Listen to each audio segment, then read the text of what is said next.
Porque me arrepiento, Señor, de haberte fallado. Me arrepiento, Dios, de haberte ofendido con mis pecados, con mis faltas, de pensamiento,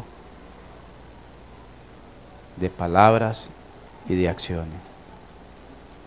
Ruego, Señor, que en la multitud de tu misericordia me perdones y que en la multitud de tu gracia, Señor, me ayudes cada día a superar más, a crecer más, a aprender más, a depender más de ti, Señor. Ayúdame, Señor, que mi corazón se vuelva completamente para ti. Ayúdame, Señor, a que mi vida se vuelva completamente para ti. Ayúdame, Dios, a que yo te pueda seguir sirviendo como tú eres digno de ser servido. Ayúdame, Señor, a que yo pueda seguir sirviendo en la iglesia como debe ser, Señor, servirse en la iglesia, que es tu cuerpo. El don que has puesto, Señor, en este servidor tuyo, esclavo tuyo, ha sido un don muy maravilloso, Dios. Guárdame, Señor, de no abusar de él.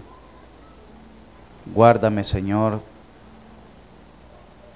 de no aprovecharme de él. Guárdame, Señor, de no subestimar tampoco el don. Guárdame, Señor, de aprovecharlo al máximo, Dios, para el beneficio y la edificación de tu obra. Por Jesucristo te lo ruego, te lo suplico, con acciones de gracia. Amén. Bien, hermanos, estuvimos viendo, hermanos, el jueves anterior acerca de los dones y estuvimos explicando cada uno de estos dones. ¿Qué significaba a la luz de la Escritura cada uno de estos dones? Estuvimos hablando que el don del Espíritu, decíamos que era lo más esencial en los dones. Y en el don del Espíritu hablamos de que confesamos al mismo Señor, ministramos al mismo cuerpo. Y en el ministrar al mismo cuerpo estuvimos hablando de los dones de los profetas, los maestros, el evangelista, el que hace milagros, el que hace la sanidad y las lenguas, los dones de ayuda y administración, los dones de servicio y de presidir. Estuvimos hablando de las palabras de sabiduría y palabras de ciencia. Estuvimos hablando del don de exhortación. Estuvimos hablando del don de repartir y mostrar misericordia. Estuvimos hablando del don de fe y el don de discernimiento de espíritu. Creo que por ahí estuvimos, ¿verdad? ¿Recuerdan al menos? Estuvimos hablando también de que hemos experimentado el mismo bautismo. ¿Recuerdan que estuvimos hablando del bautismo? El bautismo espiritual, en el espíritu, que no era el hablar en lengua, sino que era ser, desde el momento que creímos, ser parte del cuerpo de Cristo, ¿verdad? Que estuvimos hablando de eso. Y que el bautismo en el espíritu se da una sola vez y es cuando creemos. La diferencia, hablamos de la diferencia entre el bautismo en el espíritu y ser lleno del espíritu. La palabra ser lleno del espíritu significa ser controlado completamente por el espíritu. ¿Ah? ¿Recuerdan de eso? Si no lo recuerdan, pues ahí está la grabación. Ahí está el audio que mandó el hermano. Vos venisteis ahí ese día, ¿verdad? ¿Recordás de eso?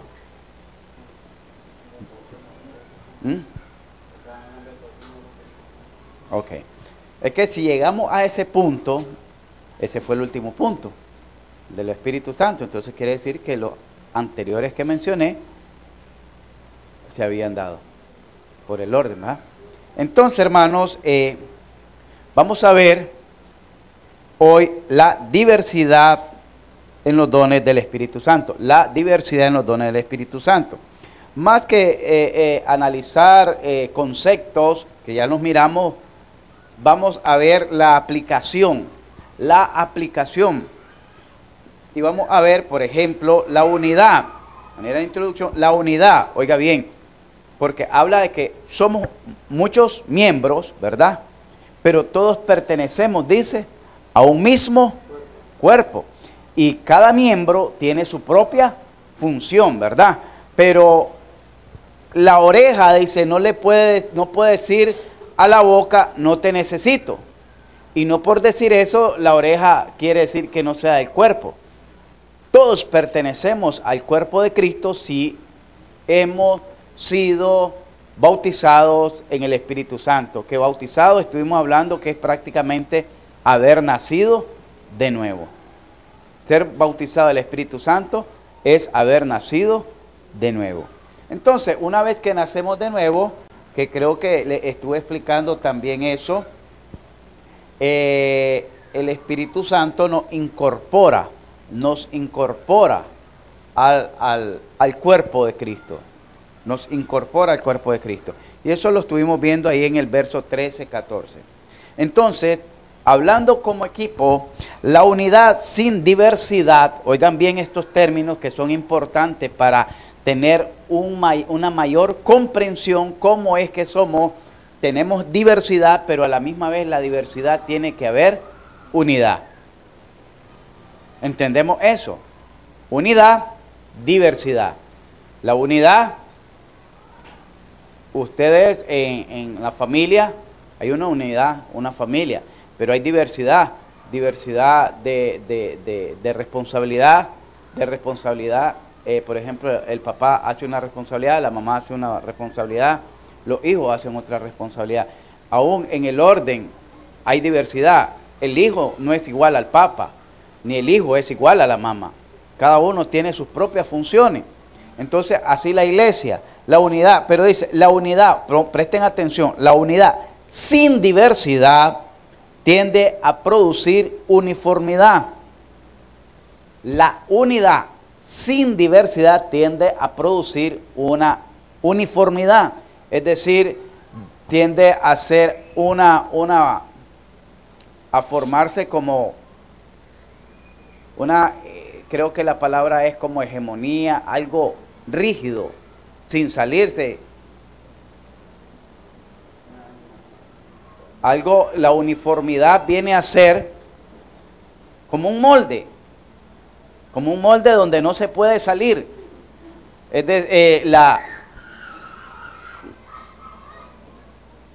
La unidad, está la unidad y está la diversidad, pero la unidad sin diversidad sí viene a ser como una uniformidad, algo que tiene. ¿Cuántos han visto dónde hacen bloque? ¿Han visto dónde hacen bloque? Entonces el bloque agarran un molde, hacen la mezcla, lo meten a ese molde y después lo meten unos lo aporrean con un palo cuando lo hacen artesanalmente, que le llaman pisonear, u otros lo meten en una máquina de vibración para compactar. Pero de una mezcla, todos los bloques tienen que salir igualito, porque de la mezcla todos van pasando por ese mismo molde, por ese mismo proceso. Entonces todos los bloques salen a la misma medida y con las mismas similitudes, con las mismas características, con el mismo diseño, porque aún los bloques que son decorados, que traen figuritas, tienen su molde. Entonces todos pasan por un mismo molde. Entonces todos los bloques hay una uniformidad porque toditos son iguales. Toditos son iguales. A eso es lo que se refiere también el apóstol Pablo cuando dice, somos todo oídos, somos todo ojo, hablamos todos lengua, profetizamos todos. ¿Por qué? Porque es peligroso que en la unidad, de la unidad sin diversidad, se produzca uniformidad. Hay iglesias, hay congregaciones que ya se tiene un molde. Por aquí entra la materia prima que se llama gente y por allá salen todos formaditos pensando lo mismo, hablando lo mismo. ¿Sabe cuál iglesia? Y fue muy peligrosa esa, y no era iglesia, se autollamaban iglesia ellos. y fue tan peligrosa que dejó en la calle a mucha gente y dejó loca a otro poco de gente. La famosa creciendo en gracia, que más que crecer en gracia, crecían en desgracia, porque todos quedaron arruinados, porque les lavaron tanto el cerebro que marcándose los 3-6, que quiere decir, o 3S, o 3-6, las 3S era salvo, siempre salvo, y los 3-6 era el número de la prosperidad, que decían que eso no era del Apocalipsis, sino que era de la marca de la bestia, sino que era lo que había pesado el tesoro de Salomón. Entonces, eso a la gente le metieron esa idea y la gente se despojó, se tatuó, y cuando el hombre murió, que decía que él no iba a morir nunca y al poquito tiempo murió, se llamaba José Luis de Jesús Miranda, toda esa fortuna le quedó a la mujer. Hasta canales de televisión tenía ese hombre. Después de haber sido un estudiante de Derecho, se volvió un hombre multimillonario. Tenía su avión privado, tenía sus edificios propios, tenía su canal de televisión. Ese hombre se volvió multimillonario. Y tenía su harén, porque le era permitido. Porque comenzó llamándose siervo, después se llamó apóstol, después de apóstol se llamó Cristo, después de Cristo se llamó Dios, y después de Dios ya por último se llamó Anticristo. Y ahí murió como anticristo. José Luis de Jesús Miranda. Entonces, hermanos, esa uniformidad usted ha podido ver, y aquí en nuestros grupos religiosos hacen esa uniformidad. Mire, yo conocí personas que no sabían nada de Biblia. No sabían nada de Biblia. Y usted les preguntaba por qué ustedes se bautizan en el nombre de Jesús. Y ellos les dicen, es que ahí en la Biblia dice así, así, así. ¿Pero dónde? Enséñame. No, es que así lo enseña mi pastor, pero enséñame dónde. No, es que tiene que ser todo en el nombre de Jesús, pero enséñame. Me acuerdo que habían unas muchachas, aquí las jóvenes, que una vez las pararon allá y les dijeron que se iban a ir al infierno porque andaban chapa. La uniformidad en la doctrina es que te hacen creer un sinnúmero de cosas. Esto es así, un legalismo tan vertical que no te puede salir. Tenés que creer esto y esto, sin tener ninguna base ni ningún fundamento. No te podés salir de ese marco, no puedes pensar diferente, no puedes opinar diferente, no puedes tener un criterio diferente, sino igualito al que te están enseñando, al mismo molde. A esto le llaman uniformidad. Y es peligroso. Dice que la uniformidad tiende a producir muerte, porque ese tipo de iglesias o denominaciones tienden a desaparecer. Con el tiempo tienden a desaparecer. La vida es un equilibrio entre la unidad y la diversidad. Nosotros somos un cuerpo, esa es la unidad. La diversidad es cada uno de nuestros miembros que ejercen una función en armonía con el cuerpo. ¿Entendemos eso? La unidad somos nosotros un cuerpo llenos de muchos miembros y que cada miembro ejerce una función diferente. A veces yo me asombro cuando me pongo a ver algunos videos de medicina, de cosas así, como nuestro cuerpo, hasta una célula, cómo tiene vida, una célula, vida propia, independiente a las demás. Imagínense cuántos seres vivos tenemos en este mismo cuerpo. ¿Cuántos seres vivos? Y no les estoy incluyendo los parásitos que tenemos. Estamos hablando de los seres vivos como la célula. ¿Ah? El zoológico no, la célula. Entonces, hermano, así es la iglesia y así funciona la iglesia en unidad. Pero, por ejemplo, aquí tenemos maestros que tienen una vocación de enseñarle a los niños y no les gusta enseñarle a adultos o a más grandecitos, y está bien, ellos tienen su vocación, su perfil, y hay maestros que les gusta enseñarle más a los grandecitos que a los chimirringuín. En mi caso, a mí me gusta enseñar más a adultos que a niños, no tengo para paciencia madera para estar controlando a los niños. Yo admiro a las hermanas que controlan a los niños. Yo los pusiera a hacer 50 pechadas cada uno para que se aquieten. ¿Sí? Pero hermanos, esa es la diversidad. El hermano Reader dirige de una manera, el hermano Kenneth de otra manera, el hermano Mario de otra manera, y así. Y ellos enseñan de diferentes maneras a las que yo pueda enseñar. ¿Me entienden? Eso se llama diversidad, pero estamos haciendo un mismo trabajo porque pertenecemos a un mismo cuerpo que es la iglesia nuestra. Sin embargo, oiga bien, la diversidad, si la diversidad no se mantiene bajo control, puede destruir la unidad y como resultado surge la anarquía. Preste atención.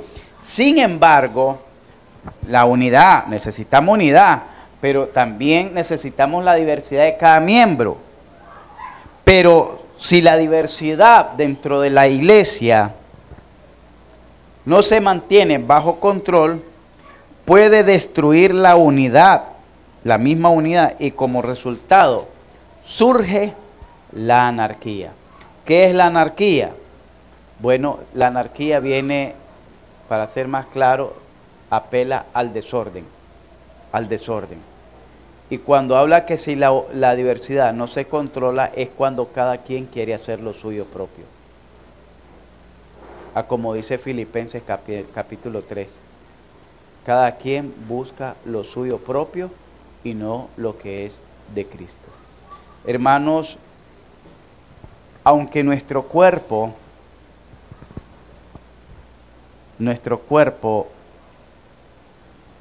es uno y tenemos muchos miembros, todos nuestros miembros son controlados por algo que se llama cerebro.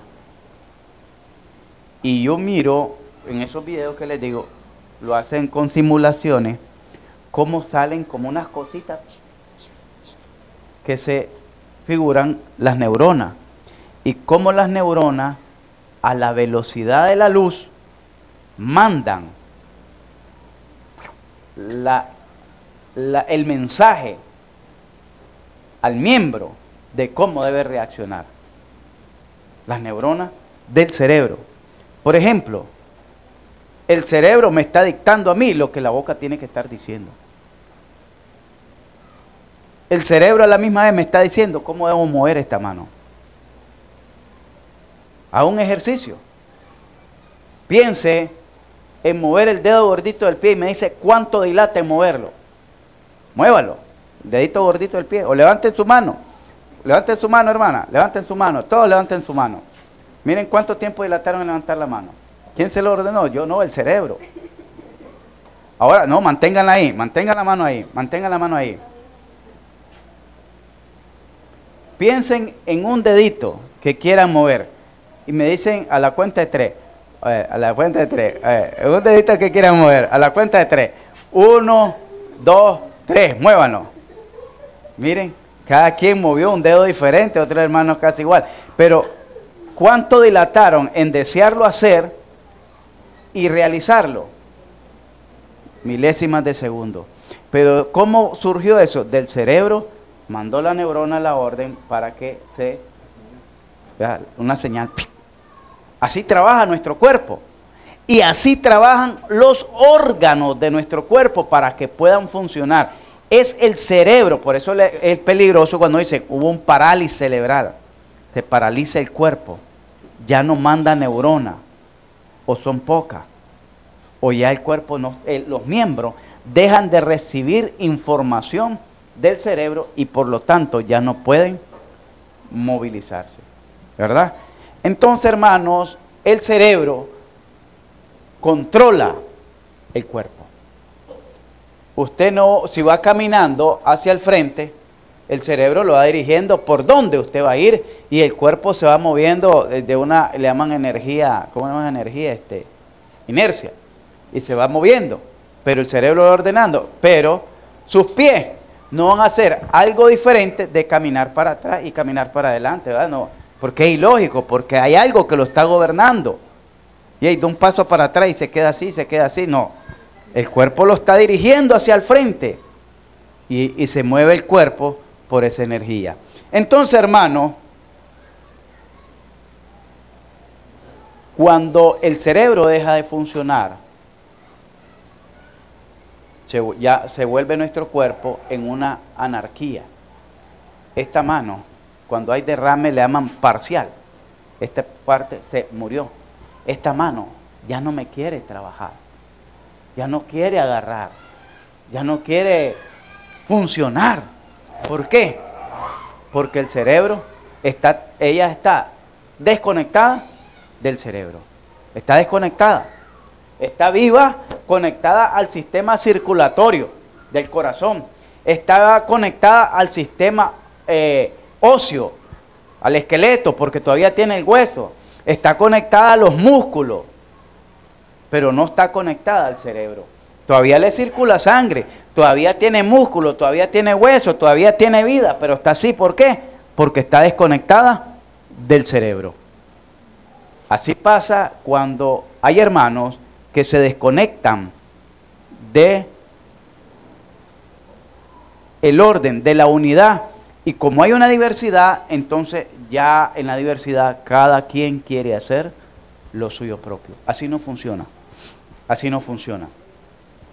Hermanos, es ahí, creo que el hermano Mario enseñó sobre eso, que es ahí donde se da el peligro del surgimiento de las sectas.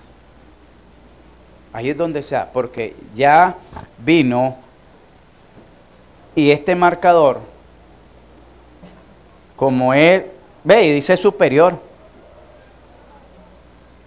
y pinta más bonito, y este es Pente, el más común, entonces este se siente superior y pinta más bonito, ya no le parece estar bajo el orden de este, se aparta y ya forma con su propia ideología, su propia corriente de pensamiento, un grupo diferente. Así es que se dividen las iglesias. Las iglesias se dividen porque hay alguien que en la diversidad no quiso mantenerse bajo el orden de la unidad y pensó diferente, y entonces agarró a 2, a 3 o 4 y les comenzó a hablar diferente, a hablar más bonito, y se produjo la anarquía. ¿Por qué? Porque no se logró controlar la diversidad dentro de la unidad. Eso le pasó a David. David, ¿qué es lo que hacía? Estaba anciano, estaba muy ocupado, o quizás pasaba mucho tiempo descansando o enfermo, no sabemos. Pero ¿qué es lo que hizo Absalón, su hijo? Se iba a las puertas de la ciudad y entonces la gente que traía los problemas de otras comunidades a presentárselas, a apelar al rey. Entonces Absalón le decía, vení hombre, ¿qué te pasó? Es que tengo tal problema. Ah, le dice, sí hombre, si hubiera un rey que realmente te atendiera, ¿ves? Si yo pudiera te ayudara, ¿ves? Pero es que este rey se olvidó de los pobres. Es que este rey aquí, pero ¿ves? Yo te voy a ayudar. Entonces ya se comenzó a ganar el favoritismo de la gente. A eso le llaman populismo. Y de eso está lleno nuestra historia, de populismo. Y ese populismo es el que trae la fracción, la división dentro de la iglesia. Muchas, mira, en Nicaragua son muchas, centenares, por no decir miles, de iglesias las que se han dividido. Las que se han dividido. Es más, para muestra un botón, ¿de dónde salieron los del MI? Los del MI, Misión Internacional Los Pentecostales. ¿Saben de dónde salieron?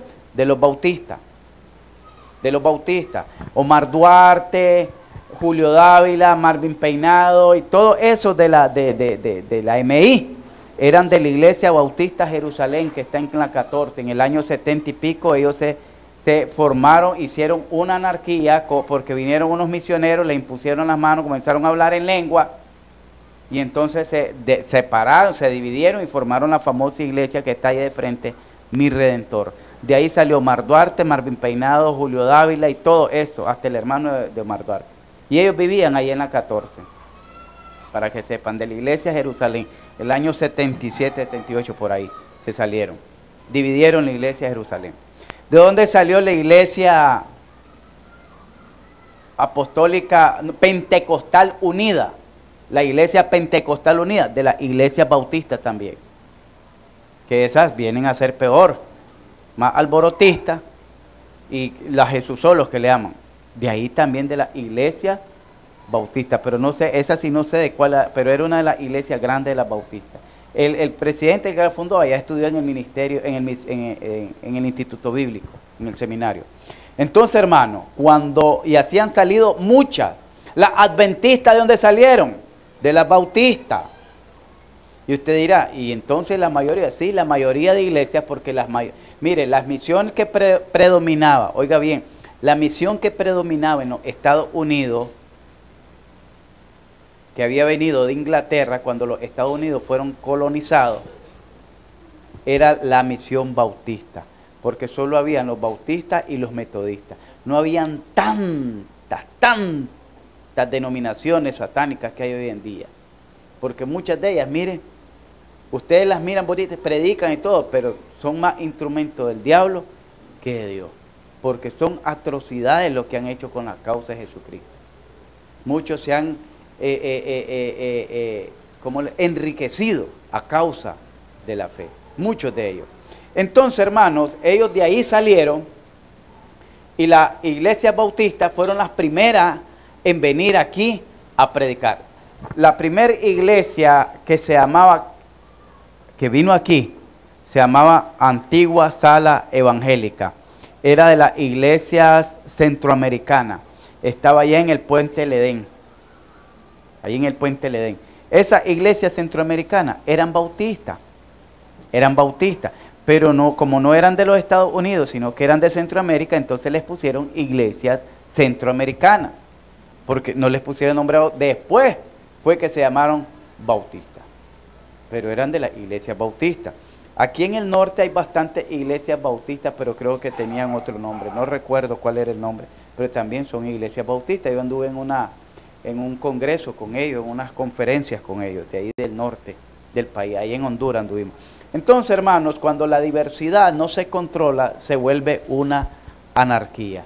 Nuestra iglesia tiene que estar controlada por Dios, por Jesucristo, por el Espíritu Santo, por el pastor y la oficialidad y los líderes de la iglesia. Tiene que estar bajo control, porque cualquier persona se puede venir, pastor, porque aquí cuando comenzamos aquí, no crea que fue fácil. A mí me decían, ve pastor, pero allá hacen eso, ¿y por qué nosotros no lo hacemos? Ve pastor, y allá hacen eso, ¿por qué nosotros no lo hacemos?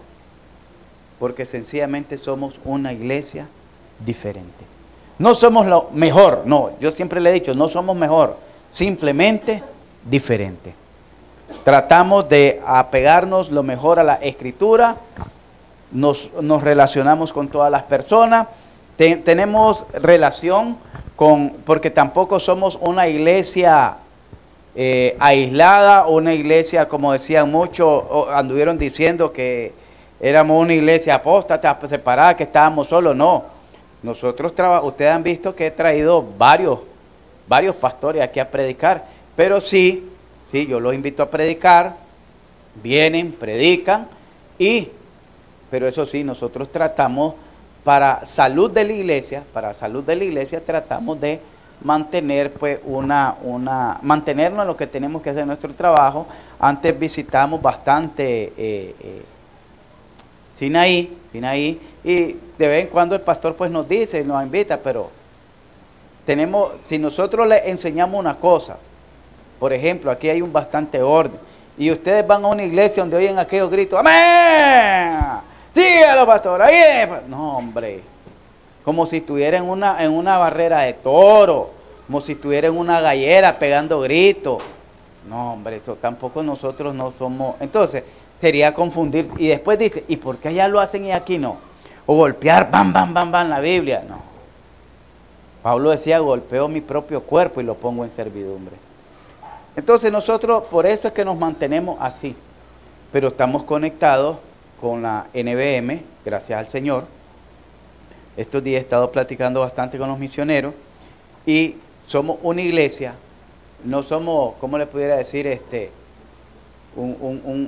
La Coca-Cola en el desierto, no, somos una iglesia bautista, nos identificamos, pero tratamos de llevar nuestro propio lineamiento. ¿Sí? Ahí lo mismo que estoy enseñando aquí, estoy enseñando allá en la Villa Jerusalén. Cuando esa iglesia surja, ya van a tener una hermana con quien relacionarse, con quien hacer culto unido, porque vamos en la misma dirección. Y surja allá Cinco Pinos, ya vamos a tener otra hermana larga donde podamos ir a pasar unas vacaciones, aunque ahí no hay ríos casi, pero ahí vamos a ir, sí, podemos ir a hacer otra hermana, porque todas van en un mismo pensar, en una misma dirección, en una misma doctrina, en un mismo orden. De eso se trata, de orden. Entonces, hermanos, les decía que la diversidad se tiene que mantener bajo control, bajo control. En el año 90 y pico creo que fue, a la iglesia de Jerusalén le surge la segunda división. La segunda división. Los jóvenes, tienen que tener cuidado con los jóvenes. La primera, los jóvenes. Estaba joven Omar Duarte en esto, Cipote estaba. La segunda, los jóvenes. Estaban con un líder de nombre Gerardo Ampié y el pastor estaba enfermo con problemas renales, estaba en su casa. Entonces no podía levantarse el hombre, no sé si era que lo habían operado o qué, pero el hombre estaba mal. La cuestión que cuando lo llegan a sacar de su casa, porque los jóvenes habían invitado, por eso hay que tener cuidado a quién invitar también a predicar. Habían invitado a un pastor que era conocido del presidente de jóvenes que venía de los Estados Unidos. Llegó el pastor y le impuso las manos, comenzó a poner las manos, comenzaron a desmayarse, comenzaron a hablar lengua, comenzaron a pegar brincos. Y a la iglesia se le hizo una anarquía. Al punto que ellos dijeron que querían que la iglesia se volviera prácticamente carismática, emocionalista. Se fueron todos los jóvenes, quedó, porque esa iglesia estaba llena de jóvenes. Cada vez que se llena de jóvenes, les pasa a ellos. Se fueron casi 40 personas con ellos, los jóvenes y los padres de los jóvenes. Quedaron como 15 adultos. Se estaba trabajando en el Omar Torrijos, un barrio cerca de la 14, pegada a la 14, donde pensaban levantar una iglesia. Entonces ellos se quedaron con esa gente y con ese lugar donde estaba trabajando y formaron una iglesia que le llamaban Génesis. Pasaron años, crecieron como la espuma, pero así como la espuma se desvanecieron. Al mismo pastor le dividieron también su iglesia. Los mismos que dividieron allá y se vinieron, porque él se vino con él, fue el promotor. Entonces después él estaba trabajando con Mundo de Fe y le dividieron la iglesia. Unos se fueron para Osana y él se fue para Mundo de Fe. La iglesia desapareció. La iglesia está como tal. Génesis desapareció. Desapareció. Allá quedó. Ahí está el Mundo de Fe. Todavía. Y allá está. La mayoría que eran de ahí se fueron para Osana. Ahí están todavía. Hermanos, de ahí salió, de todo eso solo salió un pastor que realmente yo le tengo respeto. Se llama Otoniel Morales, creo que es el apellido, Otoniel. Es pastor de Osana y Masaya, el único que, de todos ellos, pues que, porque salieron cantidad de pastores. Oiga bien, cantidades, varios conocí. Se tiene que mantener bajo control, hermano. Esto no es del que quiere ni del que corre. Esto es del que Dios llama y tiene misericordia. El cuerpo necesita funciones diferentes para poder vivir, crecer y servir. Eso nos dice Corintios 12, del 14 al 20. El cuerpo necesita diferentes funciones para vivir, para poder crecer, desarrollarse y para poder servir. Ningún miembro debería compararse con otro porque cada uno es diferente y cada uno es importante. Oiga bien, yo no me puedo comparar al hermano Iván. ¿Por qué? Porque, mire, tal vez son pocos los que están aquí que escucharon dirigir a Iván. Iván dirigía bonito, hermano, y predicaba bonito, 5 minutos y nos vamos, decía. Sí, dirigí y predicaba bonito, después pues, hizo huelga y ya no quiso volver. Hermano Byron González, dirigía bonito, pero el hermano dirigía solo canto, como coros que le llaman, ¿va? Coro, pero bien bonito, y hasta unos que le salían bonitos y tal vez ni los conocíamos, pero ahí los seguíamos. El problema del hermano fue que él no podía dirigir con pista. Y él me decía, hermano, es que yo con pista no puedo, pero dirigía muy bien, ¿verdad? Yo lo tiraba a capela como me saliera, pero yo le hacía el esfuerzo, ¿verdad? Aquí hay hermanos que dirigen bien, hermano dirige bien, hermano Pedro también, hermano tiene unos coros bien bonitos, para los cultos de oración son muy buenos. Hermano Pedro también tiene su buena, ya tienen como su repertorio ahí, y se van especializando los hermanos. Pero yo no puedo decir que son iguales. El hermano Pedro dirige igual que el hermano Reader, no dirigen igual. Cada uno tiene sus características, sus virtudes. Entonces, hermano, el cuerpo así necesita funciones diferentes. Cada uno vamos a funcionar de manera diferente para poder vivir, mantener viva esta iglesia, para poder mantener, para que esta iglesia pueda crecer y para que esta iglesia pueda seguir sirviendo. Yo les digo, yo salgo a predicar. Es más, yo no tengo la costumbre de predicar, cuando salgo a predicar, de ocupar los mismos versículos.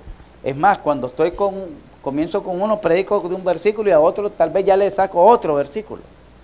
Tengo esa costumbre. Pues. Hay otros que no, ya tienen su lista y cómo comienzan y cómo terminar en cada predicación que van a hacer. Hay otros que las tienen memorizadas o marcadas con los dedos, o hay otros que tienen una espontaneidad para hacer las cosas y les sale bien, Entonces eso se llama diversidad, eso se llama diferencia, pero eso nos va a ayudar a crecer. Hermanos, quizás yo le prediqué a un joven, pero la manera que le prediqué no fue ni la que ocupó Dios, ni la que el muchacho quiso entender. Pero después viene el hermano José y lo agarra con su manera joven, y bueno, mira, lo trajo. Y ay, yo le dediqué 2 meses y me voy a poner enojado con el hermano José. Ay, lo que pasa es que vos te traes un chaval porque él sabe que vagancia, vos no le enseñaste nada. Le voy a decir eso al hermano José. No, hermano, somos diferentes, pensamos diferente, servimos diferente, hablamos diferente. Para poder vivir, para poder crecer, tenemos que hacer uso de nuestras propias virtudes que tenemos. No tenemos que igualarnos a otro, no tenemos que pensar como otro. Tenemos que hacer lo que Dios ponga en el corazón para que, yo les aseguro, tal vez yo no quise verlo de esta manera, porque póngale que vengo y con el novio de la Cindy, y vengo y le comienzo a hablar, hasta discipulado le voy a dar, hermano. Todo eso fue solo siembra, ¿verdad? Siembra de semilla, pero la plantita creció con la gotita de agua que el hermano le echó el agua y salió la plantita como en el frijol, que solo le ponen ahí con la motita de algodón en el experimento y ya sale la plantita. Pero al algodón le tenés que echar agua. Yo tal vez puse el frijol, tal vez puse el algodón, pero la plantita necesitaba agua y le echó a alguien agua. ¿Entendemos, hermano? De esa manera tenemos que trabajar. Aquí nadie es mejor que nadie. Eso yo se lo he dicho siempre. Yo no soy mejor que ninguno de ustedes. Yo no soy mejor que ninguno. Dios quizás me ha dado a mí, y eso yo se lo agradezco a Dios. Créame, yo se lo agradezco a Dios. Todo lo que yo les puedo enseñar aquí no es porque yo estudié en el Instituto Bíblico o porque estuve en una universidad. Nada de esto me enseñó la universidad. Todo esto es por obra y gracia de Dios. Obra y gracia de Dios. Si hay un don que le llaman de sabiduría y el don de ciencia. Si Dios me dio ese don y el don de enseñar, bendito sea Dios. Porque si me da el don de enseñar, voy a enseñar, quiero enseñar, pero ¿qué voy a enseñar? Entonces Dios me dice, te voy a dar la sabiduría y te voy a dar la ciencia, porque la sabiduría y la ciencia es en relación al conocimiento de la verdad de Dios. Por eso es que quizás yo tengo un poquito de entendimiento en cuanto a la escritura y se los puedo exponer de manera abierta a ustedes. Pero no es que hermano Salvador Revelo, siempre, cada cuando que me llama me dice, ¿y vos de dónde sacás tanto? Me dice, si yo te conocí, porque yo era un operario prácticamente, un carpintero, cuando lo conocía, trabajaba con él. Él administraba una tienda y yo trabajaba ahí fabricando muebles. Claro, y ahora él oye los mensajes y me dice, ¿dónde sacaste vos tanto? ¿Dónde sacás tanta sabiduría, tanta? Porque yo me quedo, pero es lo que Dios nos da. Esto no viene por sabiduría humana, ni por estudiar. Yo me puedo pasar leyendo 10, 20, 30 libros y nada. Es lo que Dios quiere darnos. Así que el cuerpo necesita funciones diferentes. Los miembros, dice, en la actualidad, algunas personas tienen la tendencia a magnificar los dones. Sensacionalista. ¡Wow! Tiene el don de profeta. ¡Wow! Y en la iglesia él es el profeta. Del diente a la jeta él es el profeta. En la iglesia él es el mejor, el que habla en lengua, o el que tiene interpretación de lengua, o es la eminencia, porque en dirección ese es lo mejor, el que dirige mejor. Si en dirección, si en predicación, no, hermano, no hay que magnificar los dones. Algunos creyentes se sienten culpables por el hecho de que poseen dones que no los coloca a la vista del público. Es esta actitud a la que Pablo se opone y censura en este párrafo. La diversidad no da idea de inferioridad. Hay gente que cree, pastor, y esto va con las damas, es que como nosotros, y la mayoría, es que en la iglesia de ustedes las mujeres predican. Como no predican, ya se sienten inferior. En la iglesia de ustedes las mujeres dirigen. No, como no dirigen, pues que son machistas. No, las mujeres aquí tienen dones y oportunidades de servir.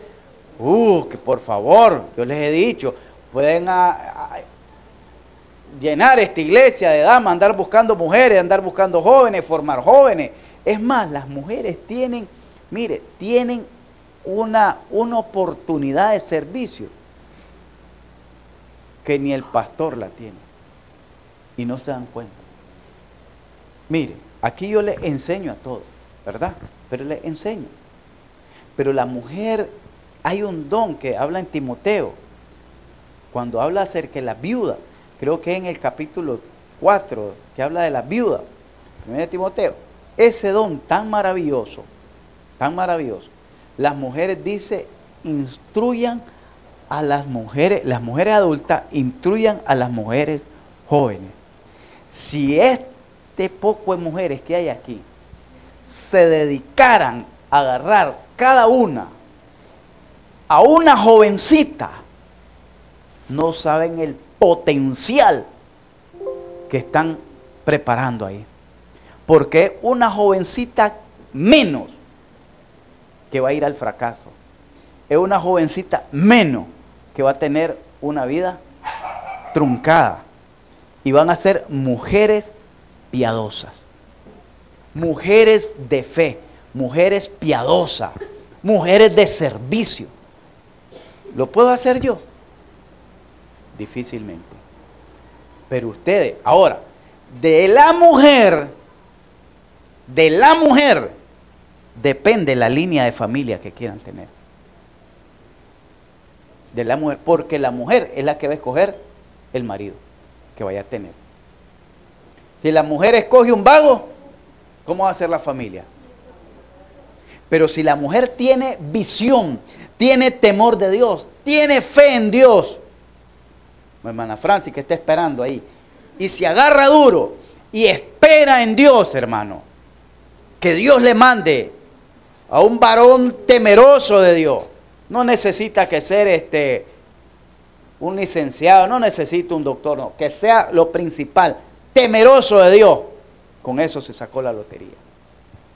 Porque por el temor a Dios va a servir a Dios. Por el temor a Dios la va a amar. Por el temor a Dios la va a respetar. Por el temor a Dios le va a ser fiel. Por el temor a Dios va a vivir dedicado su hogar y su familia a Dios. ¿Quién decide entonces? A ver, el hombre, por muy labioso que sea, querérsele comer el cerebro a una chavala, si esa chavala tiene una buena información, no la hace caer. No la hace caer. Pero si es, en la primera se fue. Por eso las mujeres aquí tienen una gran oportunidad de dejar un legado en esta comunidad. De marcar la diferencia, de que las niñas anden ahí, mire, que da tristeza. Tienen un gran legado. Y yo les aseguro que eso sí está presente ahí en el reino de los cielos. Eso que ustedes hagan aquí. Que predique yo aquí, que enseñe doctrina, que eso ya no acumula nada. Esa es parte de mi labor aquí. Eso no acumula nada ya. Lo que acumula son las vidas que puedan ser transformadas por cada uno de nosotros. Eso es lo que acumula. Vidas que podamos transformar.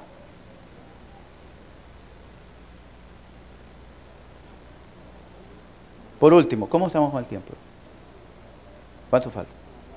5, 3. Por último, los miembros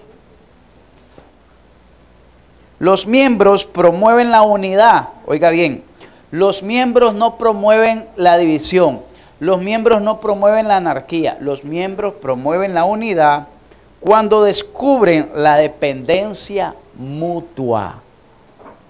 Descubren. ¿Qué es la dependencia mutua?